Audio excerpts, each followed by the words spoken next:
I've been a long-haul truck driver for over 12 years now, so I've seen my fair share of strange things on the road. It's part of the job, really driving through isolated highways in the dead of night, when most of the world is asleep. Back then, in the fall of 2011, I was doing okay for myself. Divorced, no kids, and I spent more time in my rig than anywhere else. It wasn't glamorous, but it paid the bills, and honestly, I preferred the silence. That's probably why I didn't think twice when my dispatcher, Randy, called me for an unusual route late one evening. Randy's voice was unusually serious as he explained the job. It was a last-minute delivery, a shipment of auto parts that needed to get to a small town on the edge of Nebraska. I wasn't thrilled about the timing. It was already 8 p.m., and the route would take me through the most desolate stretch of I-80. But the money was good, and Randy sweetened the deal with a bonus. That's when he hit me with the rules. "Listen up, Jack," he said, his voice low and firm. "Don't stop for anyone, no matter what. Turn off your CB radio after midnight. And for God's sake, don't look in the rearview mirror for too long." I snorted a laugh, thinking he was messing with me, but Randy didn't crack a smile. "I'm serious, man. Just follow the rules." By 9 p.m., I was already on the road, watching the blacktop stretch endlessly ahead of me. My rig, a sturdy old Peterbilt, hummed steady under my hands as the radio played faint country music. The first few hours were uneventful, just the usual dark nothingness of rural America. There were no other cars, just my headlights carving a path through the pitch black. Around midnight, though, things started to feel different. It wasn't anything obvious at first, just a chill in the air, an odd hush that settled over everything. Even my truck's engine seemed quieter, like it was muffled. I adjusted the rearview mirror without thinking and froze. Far behind me, a pair of headlights had appeared on the horizon. I kept an eye on those headlights for a while. They didn't seem to be gaining on me, but they weren't falling back either. Just there tailgating me from a distance, like a ghost. I cranked up the radio to shake off the unease, flipping through static until I found something a classic rock station. The kind that felt out of place, this deep into nowhere. Still, my nerves prickled as I remembered Randy's voice. "Don't look in the rearview for too long." I laughed to myself, trying to play it cool. "Come on, Jack. It's just a car." But even as I said it, my gut tightened. About 20 minutes later, I saw something else, a figure standing on the side of the road. My high beams caught it just enough to make me doubt what I was seeing. It looked like a man, tall and gaunt, wearing what I could only describe as a suit that didn't fit right. His arms were too long, his posture hunched, and his head seemed off, twisted a little too far to one side. He didn't stick out a thumb, didn't wave, didn't even move, just stood there. I gripped the wheel tighter and sped up, ignoring the growing itch at the back of my neck that told me to glance in the mirror. I made it another mile before I broke. I couldn't help it. I glanced up into the rear view just for a second. The figure was still there, standing in the exact same spot, but it felt closer, like it was staring right into the mirror, directly at me. My heart jumped into my throat, and I yanked my eyes back to the road. The headlights behind me were still there too, unwavering, matching my speed. It felt like I was being hunted, but nothing was moving. Just me, alone in the dark, with something breathing down my neck. By 1 a.m., my hands were starting to ache from gripping the wheel so hard. I kept replaying Randy's rules in my head like a mantra. Don't stop. Don't use the radio.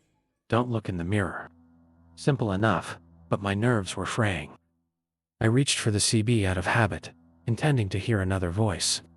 Anything to remind me that I wasn't alone on this godforsaken highway.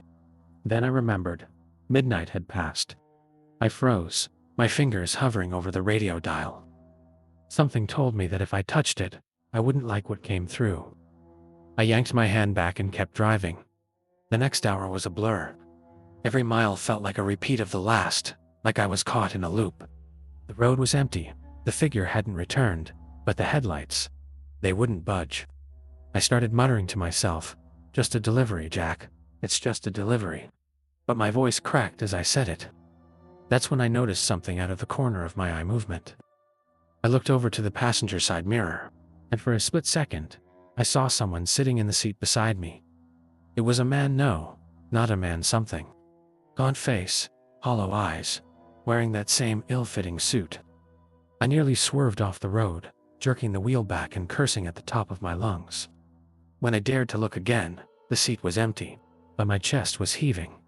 I knew I couldn't stop. Not for anything.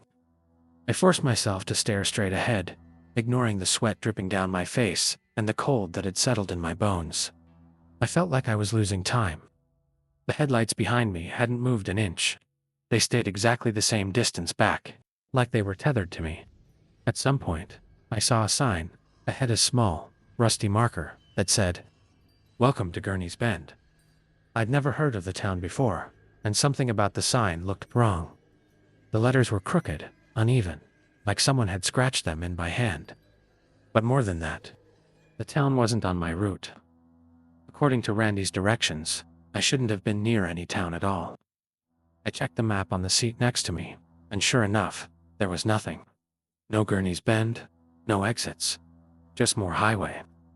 When I looked up again, the sign was gone. The road ahead had turned into something else. It felt endless now, stretching into a darkness so thick that my high beams barely cut through it. My chest tightened as I realized I couldn't see the stars anymore. The sky itself was black. "It's not real," I whispered to myself, over and over, but the words didn't feel true. I could still feel that pair of headlights burning into my back, the invisible weight of something watching me. I knew, deep down, that stopping wasn't an option. But I couldn't shake the feeling that the road wanted me to stop, like it was testing me. I don't know how long I drove like that, lost in some hellish loop of darkness and silence. The road felt alive, almost sentient, pulling me deeper into itself. My hands were shaking, and my throat was dry from muttering nonsense to keep myself calm. But then, up ahead, I saw something that made my blood run cold. A gas station. It sat off to the side of the road, glowing faintly in the dark, like a mirage. It wasn't on my route, and I knew it hadn't been there a moment before.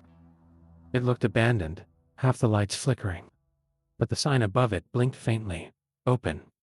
I couldn't stop, no matter how badly I wanted to. Randy's rules were burned into my brain. Don't stop for anyone. But the gas station pulled at me, whispering promises of safety and sanity. And I realized I was slowing down without meaning to. I gritted my teeth and slammed my foot on the gas, pushing past it. As I sped by, I couldn't help but glance over in there. Standing under the flickering lights was the figure in the ill-fitting suit. It was closer than before. I could see its face now, pale and hollow, like something carved out of wax.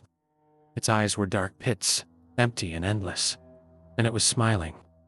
The second I passed the station, a sound echoed through my truck's soft rhythmic knocking. At first, I thought it was something rattling in the trailer, but then it grew louder. Knock knock, knock knock. It was coming from the passenger side door. I refused to look, staring straight ahead, but the knocking grew insistent, faster now. Knock dash knock dash knock. My breathing hitched, and a cold sweat dripped down my back. I gripped the wheel so hard, my knuckles turned white, whispering to myself, "Don't look, don't look." But out of the corner of my eye, I saw the handle twitch.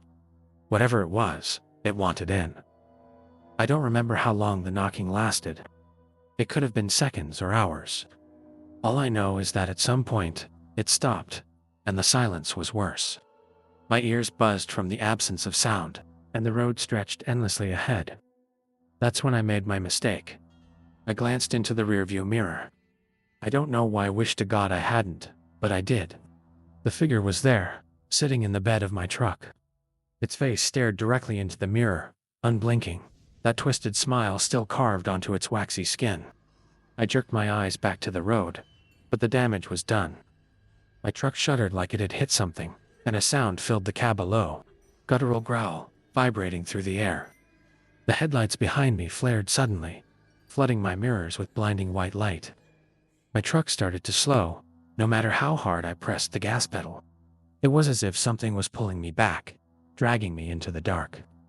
I screamed, slamming my fist against the dashboard, begging the engine to keep going. The growling grew louder, a monstrous noise that seemed to come from everywhere at once. My vision blurred, and for a moment, I swear I saw the road itself ripple, like something was moving beneath the asphalt. I don't know how, but the truck lurched forward with a jolt, snapping me out of whatever grip had taken hold.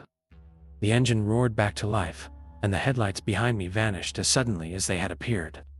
The silence returned, heavy and suffocating, but I didn't dare look back.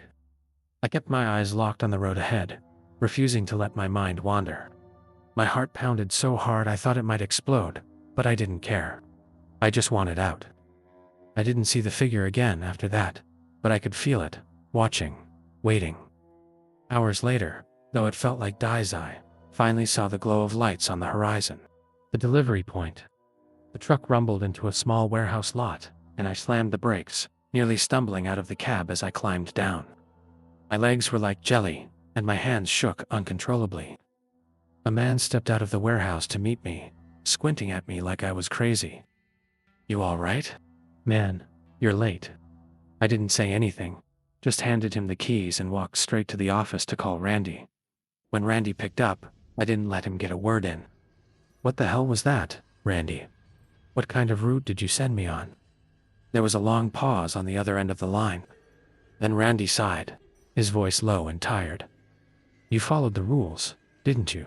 I swallowed hard. "Yeah, barely." He sighed again. "Good. That's all you had to do. You're lucky, Jack. Most guys don't make it back from that run." Before I could press him further, he hung up. I never got an explanation for what happened that night. I quit trucking a month later, sold my rig, and moved as far from Nebraska as I could. Sometimes, though, I still see headlights in my rearview mirror too far back, too steady. And every now and then, I hear that soft, rhythmic knocking at my door. Knock knock. Knock knock. Did you catch the hidden clue? Story 2. The overnight motel. Back in the summer of 2013, I was road tripping solo across the country. I had just finished college, didn't have much tying me down, and figured I'd see the parts of America people always seemed to skip. I was somewhere in the Midwest, maybe Kansas or Oklahoma. It's all a blur now when fatigue hit me like a truck. I'd been driving for hours without stopping, and the road was starting to look like it was folding in on itself. That's when I saw the sign. Clear Pines Motel, vacancy. It wasn't exactly inviting, but I wasn't in a position to be picky. The motel sat just off a lonely stretch of highway, the kind of place where the neon sign buzzes faintly, and the paint's peeling off the walls. The office looked empty when I pulled up, but as soon as I stepped inside, a bell above the door jingled, and the clerk appeared. He was an older man with sunken cheeks, yellowed teeth, and a stare that felt just a little too long. "Room for one?" he asked, his voice slow and raspy. I nodded and handed him a 20. That's when he leaned in, his expression sharpening, and said, "You follow the rules, and you'll be fine." I blinked. Rules. He shoved the room key into my hand and rattled them off like he'd said them 100 times before. "Leave the TV on channel 3 all night. Don't open the door for anyone, no matter who it sounds like. And avoid the window after midnight." I laughed, assuming he was just some local weirdo playing a prank on tired travelers. But his face didn't change, not even a little. "Got it?" I nodded, grabbing the key and heading to my room, figuring it was just one night.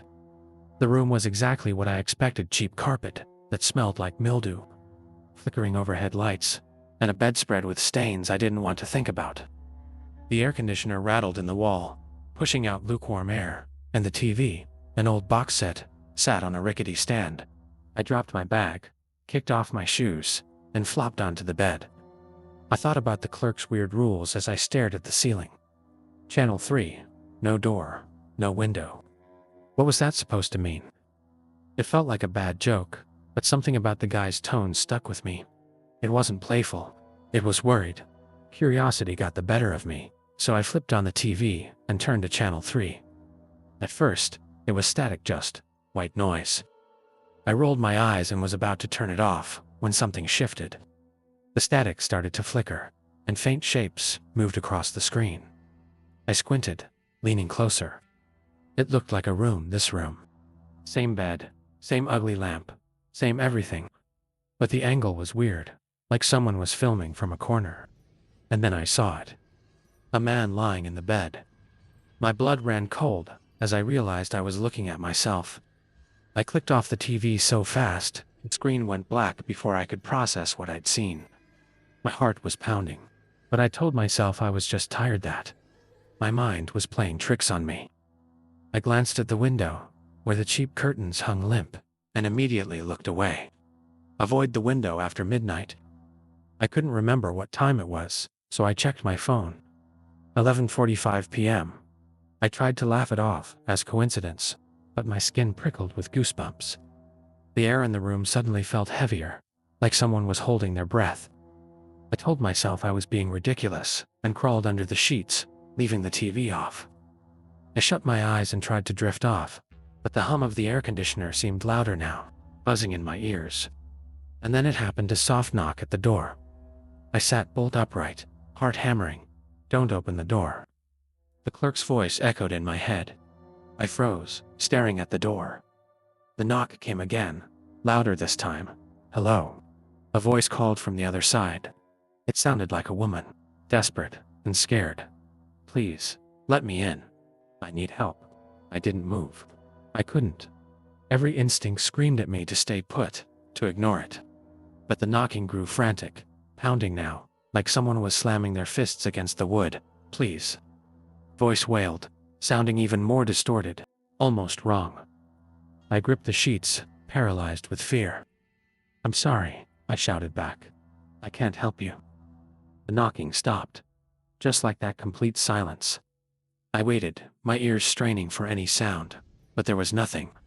Only the hum of the air conditioner and the pounding of my heart. I didn't dare look at the window.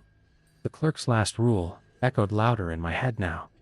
Avoid the window after midnight. I grabbed my phone again. 12:01 a.m. My mouth went dry, and the room felt colder. I didn't want to know what was outside the window, but I could hear something faint, a sound, like soft footsteps pacing back and forth outside. Shadows moved across the thin curtains, slow and deliberate. My hands trembled as I tried to convince myself it was just my imagination. I couldn't take it anymore. I grabbed the TV remote and turned the screen back on, flipping it to channel 3. The screen flared to life, and there I was again, lying in bed, but this time, something was different. On the TV, I wasn't alone. A shape loomed just behind me, standing at the foot of the bed. I felt a cold rush of air in the room, and my eyes darted toward the end of my bed. Nothing. I looked back at the TV. The figure was closer now, standing beside the bed, its face obscured by shadow. I didn't dare turn my head to look, too terrified to move. My only thought was to keep my eyes on the screen, as if that would keep it from getting any closer. The TV flickered, and the screen went dark again, leaving me staring at my own reflection. That's when I felt the weight on the mattress. A faint dip, like someone sitting at the foot of the bed. My body locked up, my breath shallow, as I realized I wasn't alone anymore. I could feel the air around me shift, colder and heavier with every second. Slowly, I moved my gaze to the edge of the bed, where I swore I saw the shape of feet pressing into the covers. I couldn't move. My body felt glued to the bed, every nerve in me screaming to run, to do something, but I couldn't. The weight shifted again, like whoever or whatever it was moving closer. I kept my eyes on the TV screen, hoping for some sign of what was happening. The reflection on the screen showed me, lying still, and the figure crouched at the edge of the bed. I couldn't see its face, but I could feel its gaze, burning into me. Skin crawled as it leaned in closer, its shadow stretching across the sheets. I squeezed my eyes shut, my breaths shallow and ragged. "This isn't real," I whispered to myself, over and over, but the bed dipped again, and the air turned colder still. Then came the sound, low, ragged breathing, right next to my ear. I felt a chill slide across my neck, like icy fingertips grazing my skin. I couldn't hold it back anymore. A strangled whimper escaped my throat, and the breathing stopped. I held still, afraid to open my eyes, afraid to move, when suddenly the air exploded with noise. The TV flared back to life, blasting static so loud it made me jump. My eyes flew open, and I turned to look, but the bed was empty. Whatever had been there was gone. I scrambled out of the bed, my heart racing, and fumbled for the door. I didn't care about the rules anymore. I just needed to get out. My hand shook as I turned the lock, but just before I opened the door, I heard it again knocking. Not from the door this time. It was coming from the window. I turned slowly, my pulse thundering in my ears. The curtain hung still. No movement, but the knock came again. Soft, deliberate. Knock, knock. I couldn't stop myself. I moved toward the window, my curiosity somehow stronger than my fear. As I reached for the curtain, I hesitated. The clerk's warning echoed in my head. Avoid the window after midnight. My hand hovered over the fabric, shaking, but I didn't pull it back. I gripped the edge of the curtain and, in one quick motion, yanked it aside. There was nothing there, at least, nothing human. A face stared back at me through the glass, pale and distorted, its features stretched like melted wax. Its mouth was twisted into a wide grin, the kind that felt wrong, like it didn't belong on a face. Its eyes were pitch black, staring directly into mine. I stumbled back, tripping over the bed, but the face didn't move. It just stayed there, pressed against the glass, grinning. Then, it knocked again, knock, its knuckles tapping softly, rhythmically, as if it were patient. Waiting. I don't remember much after that. I must have blacked out because the next thing I knew, it was morning. Sunlight poured through the window, and everything looked normal. The bed was rumpled, the TV was off, and the curtains were closed. I sat up slowly, my head pounding as I tried to make sense of what had happened. For a moment, I thought I dreamed it all until I noticed something on the window. I stood up and walked over, my stomach turning as I saw faint smudges on the glass handprints, right where the face had been. I grabbed my bag and practically ran out of the room, my heart still racing. The clerk was sitting at the front desk when I stormed into the office. "What the hell was that last night?" I demanded. He looked at me with those tired, sunken eyes and shrugged. "You didn't follow the rules, did you?" My jaw tightened, and I felt a chill run through me. I didn't open the door," I stammered, "and I kept the window closed." The clerk smiled faintly, but there was no warmth in it. "You looked, though. That's enough." I didn't say another word. I got in my car and drove, putting as many miles between me and that place as I could. I don't know what the rules were supposed to protect me from, and I don't think I want to know. All I know is that sometimes, late at night, when I'm alone in a hotel room, I still hear it knock soft and deliberate. And when I do, I don't look. Story 3. The remote gas station in the winter of 2016. I took a job as a night shift attendant at a gas station off a 2-lane road in the middle of nowhere. I had just dropped out of college and needed quick cash, so when my cousin hooked me up with the gig, I didn't ask questions. The station was old and barely got any customers. Most nights, it was just me, a pot of stale coffee, and the hum of the overhead lights. My boss, Mr. Hale, was a wiry old man who rarely said more than he had to. The one thing he did care about, though, were the rules. On my first night, he handed me a list scribbled on yellowed paper. "You stick to these, and you'll be fine," he said. The rules were bizarre. Rule 1. Don't accept cash from cars with no plates. Rule 2. If the phone rings more than twice, don't pick up. Rule 3. Never leave the station unattended, no matter what. I asked him if this was some kind of joke, but he just gave me a hard stare. "Don't mess around," he warned, and then he was gone, leaving me alone in the flickering station with the list in my hand. The first few nights were quiet. Too quiet, actually. Hours would pass with nothing but the ticking clock and the buzz of fluorescent lights. The occasional car would pull in, usually truckers or lost travelers. I kept an eye out for cars without plates, but everything seemed normal. By the third night, I had started to convince myself the rules were just an old man's paranoia. That was, until the phone rang. It was 2:30 in the morning, and the sound cut through the silence like a knife. I stared at the phone. Frozen, it rang once, then twice. My hand hovered over the receiver. "Don't pick up if it rings more than twice." The phone stopped ringing after the second chime, and for a moment, I let out a shaky breath, thinking I'd dodged something I didn't understand. But then the silence came back, heavier than before, as if the station itself was holding its breath. I shook off the nerves and tried to distract myself by wiping down the counter. That's when I noticed something strange. Out of the corner of my eye, a car had pulled into the lot. It was an old sedan, dark, maybe black, but it was just sitting there with the engine idling. I waited for the driver to get out, but no one did. When I looked closer, my stomach dropped. There were no plates on the car. Stared at it for what felt like forever, my mind racing. Don't accept cash from cars with no plates. The rule echoed in my head, and my fingers gripped the rag so tightly my knuckles turned white. Finally, the car door creaked open, and a man stepped out. I say man, but there was something off about him. He was tall and naturally so, with limbs that seemed just a bit too long. He wore an old coat and a hat pulled low over his face, which I couldn't see clearly. He walked toward the station, his steps slow and deliberate.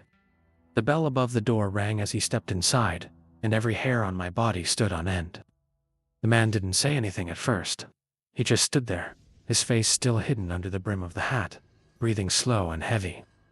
"Pump 3, he finally rasped, his voice low and gravelly. He pulled a crumpled 20 from his coat pocket and slid it across the counter. My heart hammered in my chest as I stared at the bill. "Don't accept cash."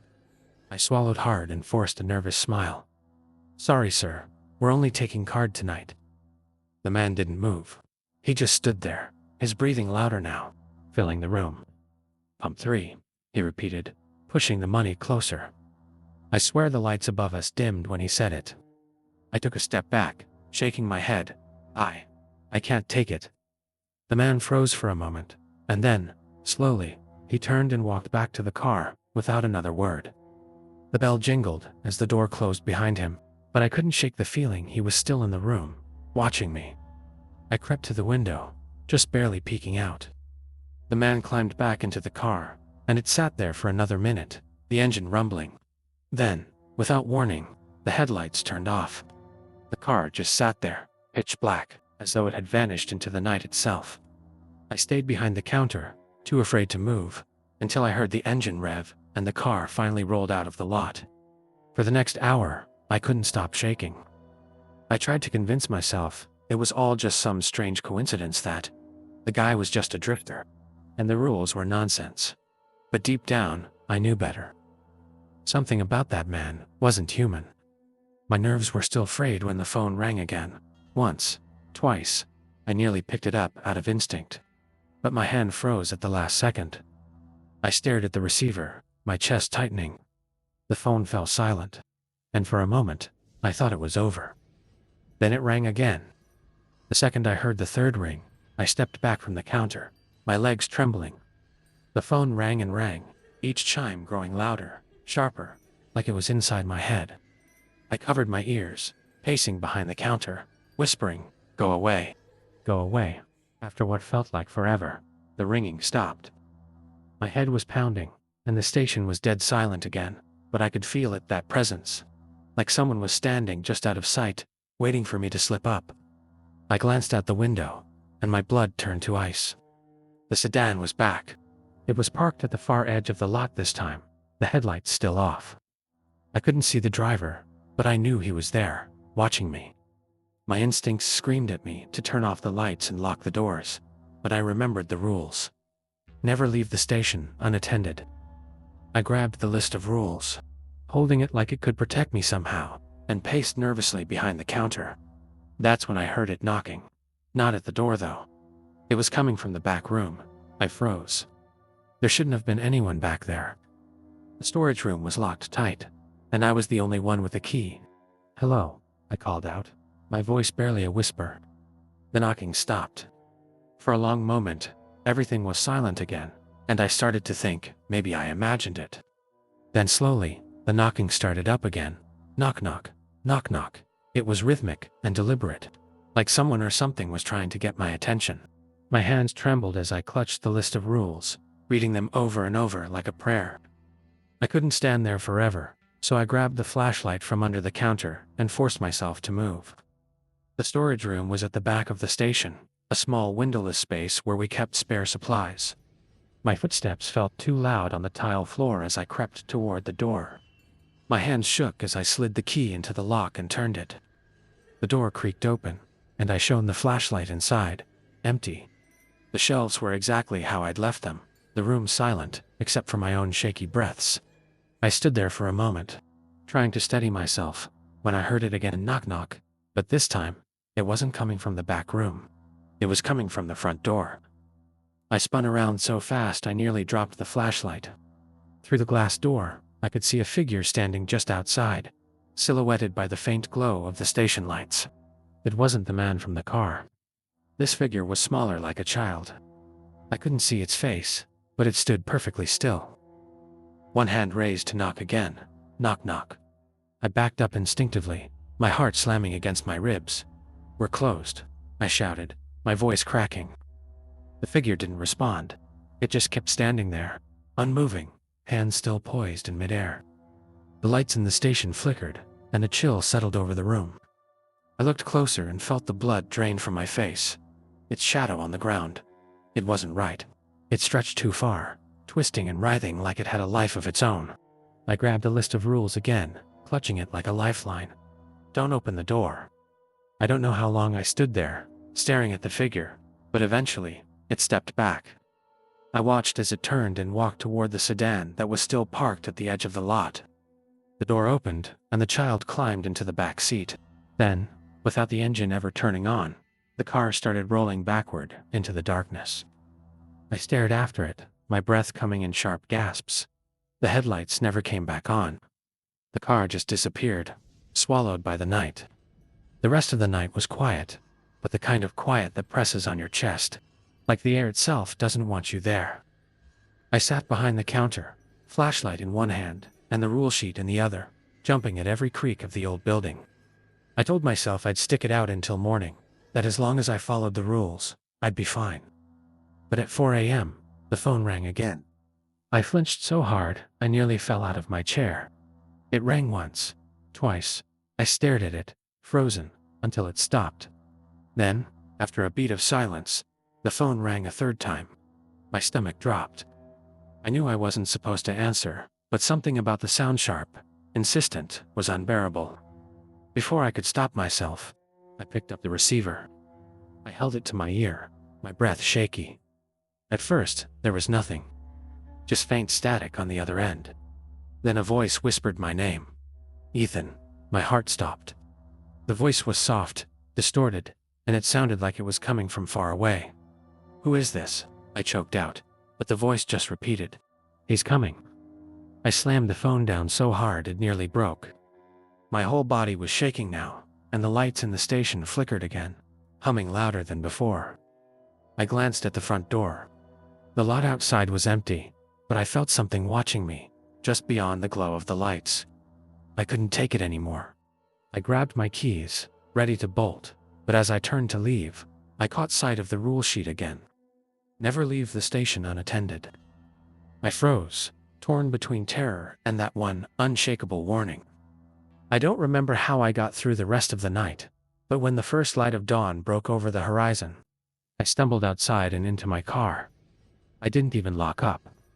I drove straight home, my hands gripping the wheel like my life depended on it. I quit that job the same day. When I called Mr. Hale to tell him, all he said was, "You made it through, didn't you? Be grateful for that." He hung up before I could ask him anything else. I don't know what I experienced in that gas station, but I'll never forget it. Sometimes, late at night, I still hear the phone ring in my dreams. And when it does, I never pick up. If you enjoyed these eerie stories, don't forget to like the video and let us know in the comments if you found the hidden Easter egg in any of the stories.